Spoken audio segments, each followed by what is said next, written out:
Ma'am, can you please state your name for the record?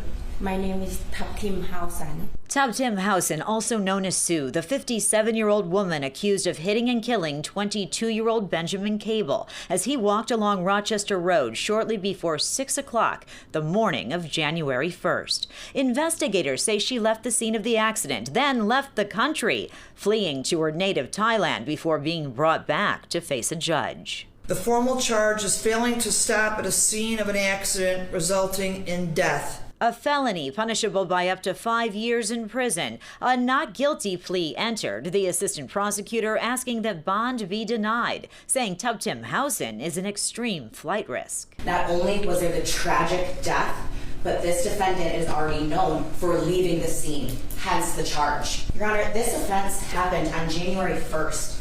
This defendant fled the country on the 3rd of January. She didn't leave Oakland County.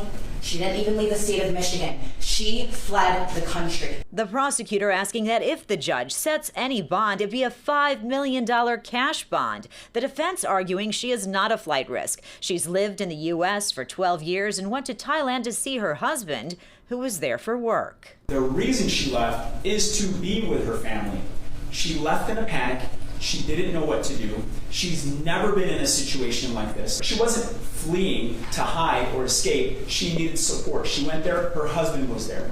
But her husband came back to the United States right away. She returned in February with U.S. Marshals. However, her attorney says she went to police in Thailand. They believed that she would return on her own, and she did. Here she is, not because she was forced to, because she did it on her own. Her attorney asking for a personal bond, the judge noting local and federal authorities in 2 countries had to intervene to bring her back. You bought a one-way ticket and traveled 8,000 miles away to another continent.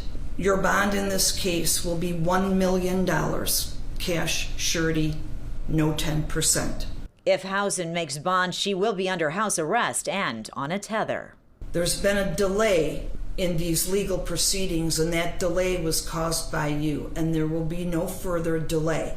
News Benjamin Kable's family wants to hear as they continue to seek justice for Ben. It's very difficult when you lose a child. Obviously, it's like the worst thing you can go through, and we're still dealing with it. You know, like I said, it's an emotional roller coaster, and we still got a few hills left. I mean, this was a difficult case, you know, to find the person that did it. I'm just happy to see that justice is finally here. In Oakland County, Amy Lang, Fox 2 News.